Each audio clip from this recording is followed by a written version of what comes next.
Hi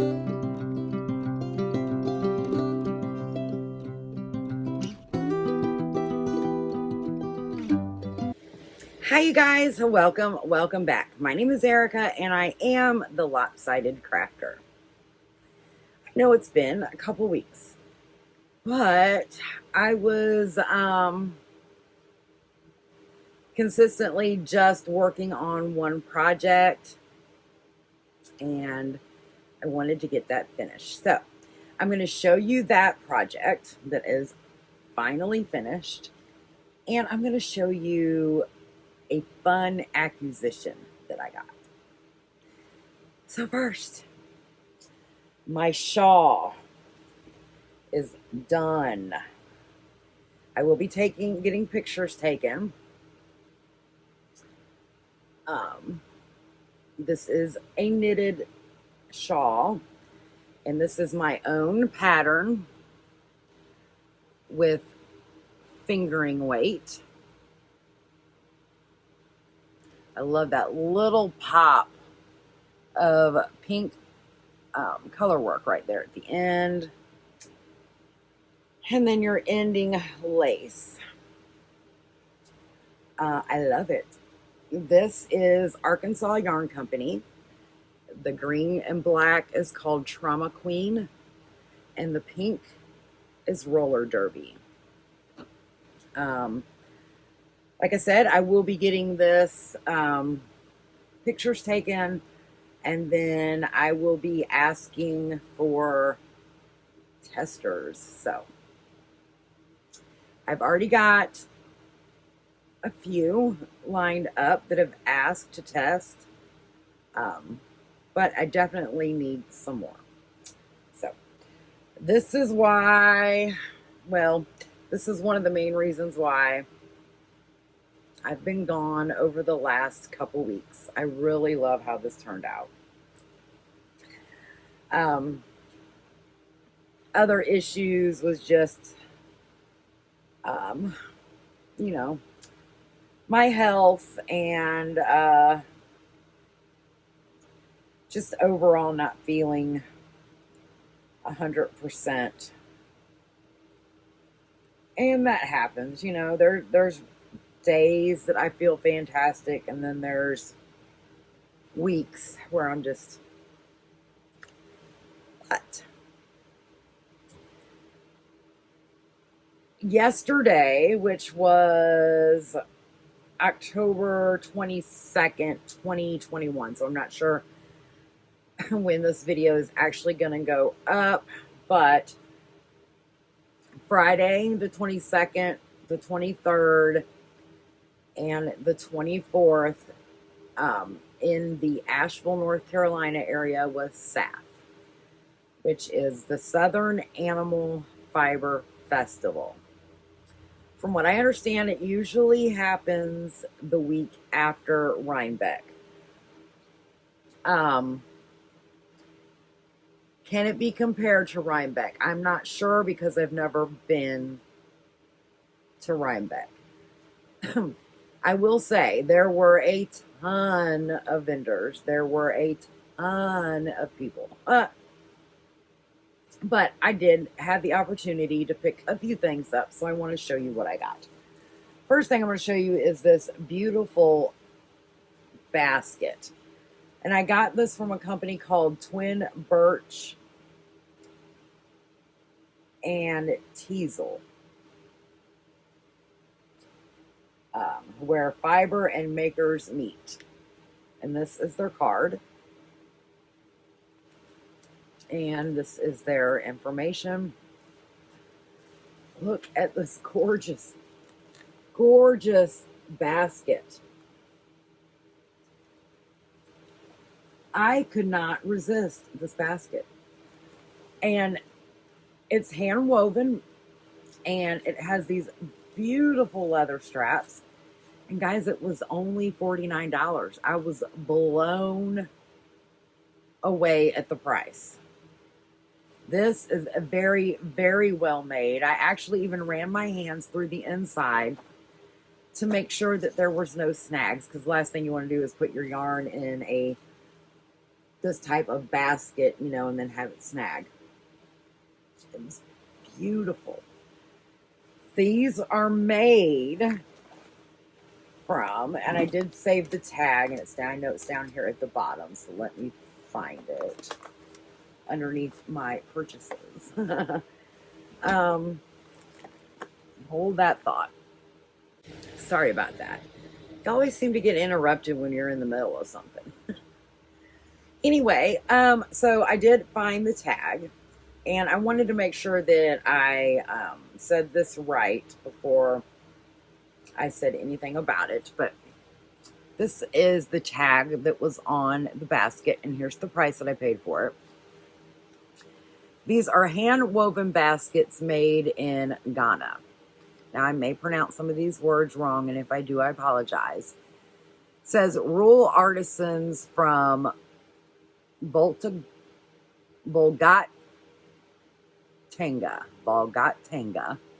region of Ghana. Yeah, I'm not sure I said that right. Use sustainable hand-dyed split and twisted grass to weave different basket shapes that are used worldwide. Leather handles add carrying comfort and durability.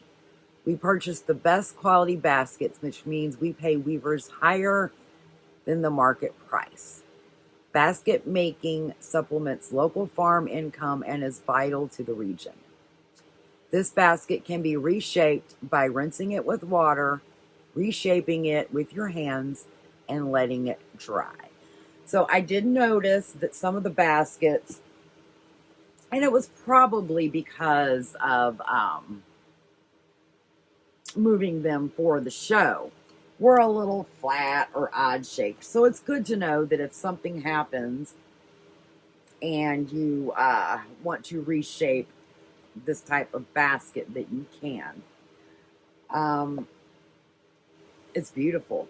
And these straps are, and they're right, added comfort. It's absolutely beautiful. I would not have expected this basket to be this reasonably priced.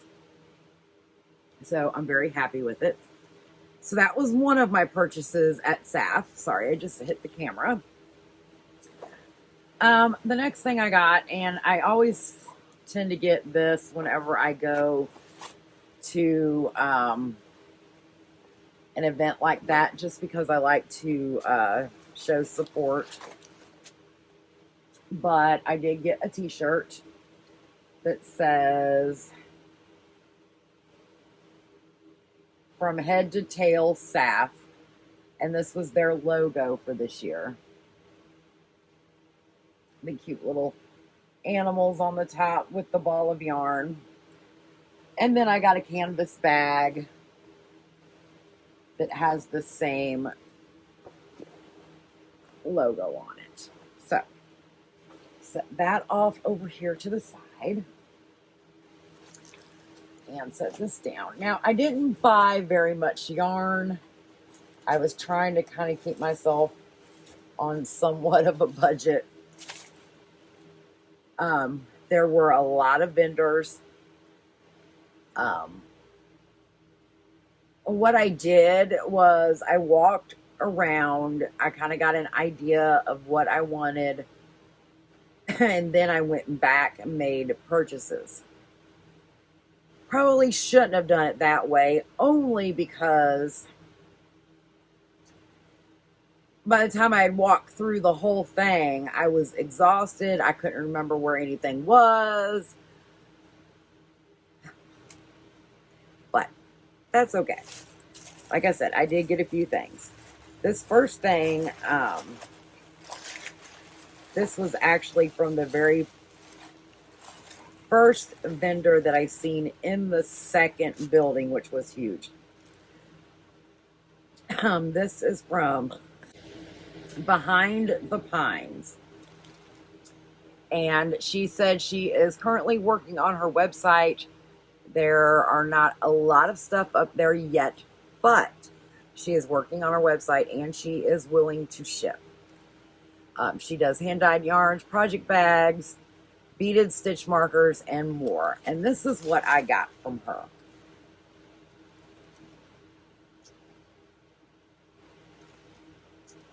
I'm a naughty hooker.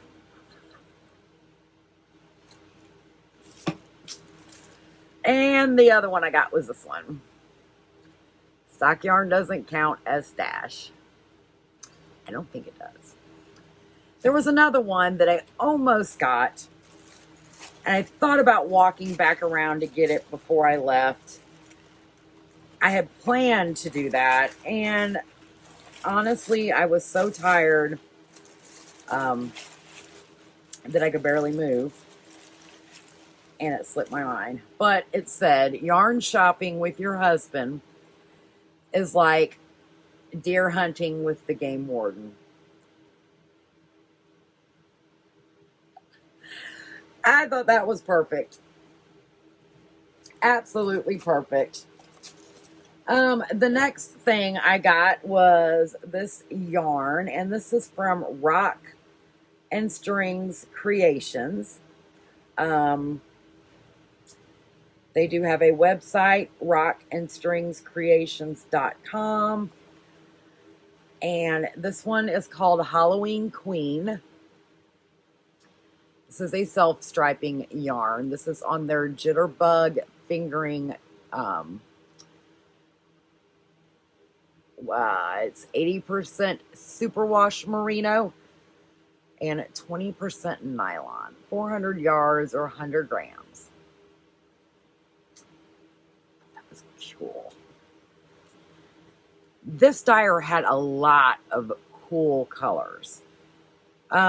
This one is also on their Jitterbug fingering base. And this one is called Neon Nights. And this one is also self-striping.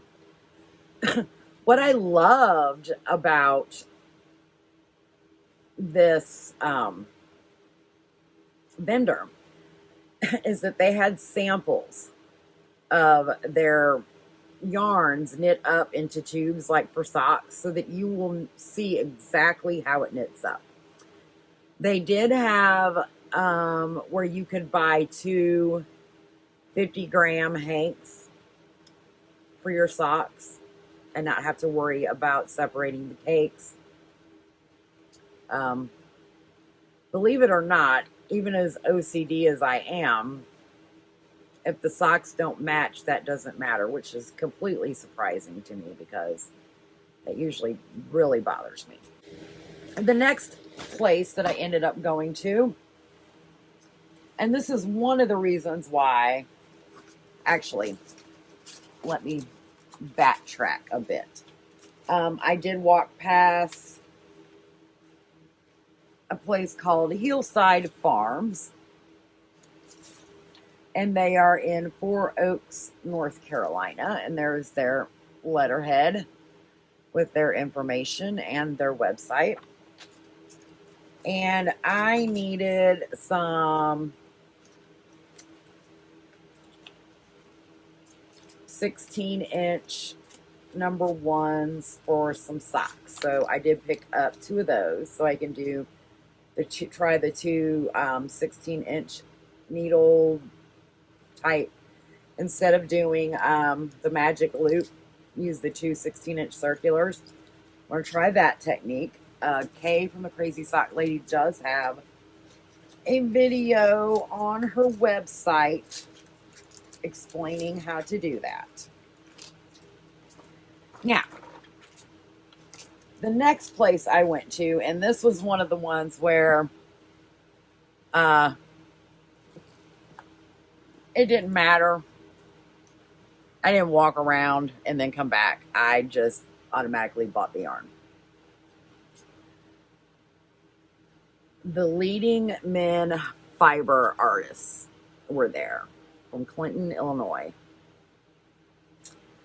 I have never used their yarn, nor have I seen their yarn in person, but I have seen a lot of podcasters talk about their yarn.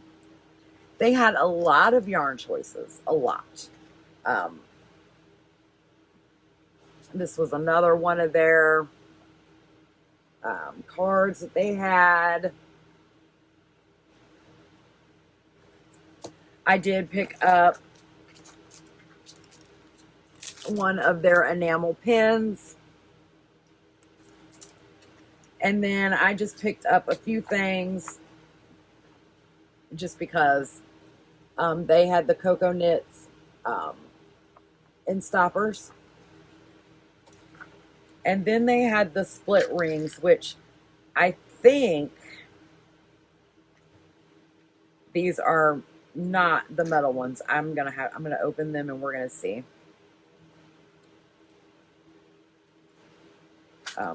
Maybe. It's on there good. I'm not sure if these are the metal or the plastic. Nope, these are metal. So this is what the little split stitch markers look like.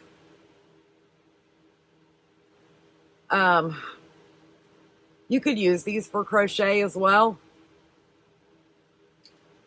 Lori from Arkansas Yarn Company had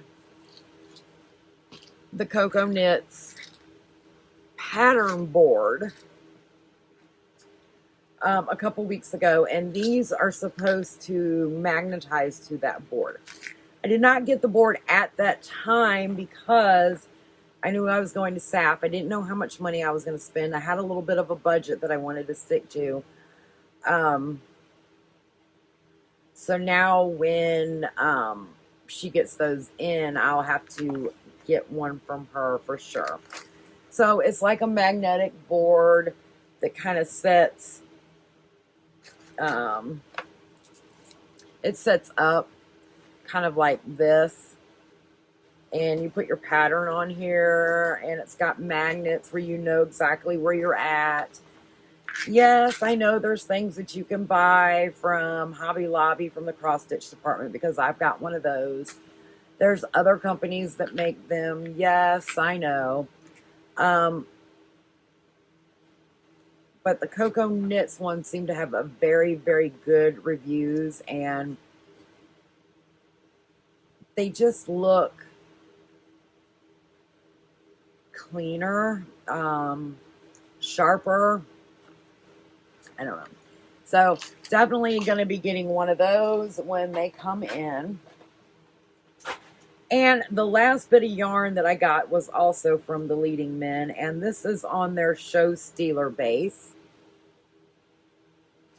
And this is called Cherry Blossom. It is 435 yards, 80% merino, 10% cashmere, and 10% nylon. I don't think that I have ever knitted with anything that has cashmere in it. I thought that was gorgeous. I was thinking of a hat. I know everybody is on the Musselburgh kit. I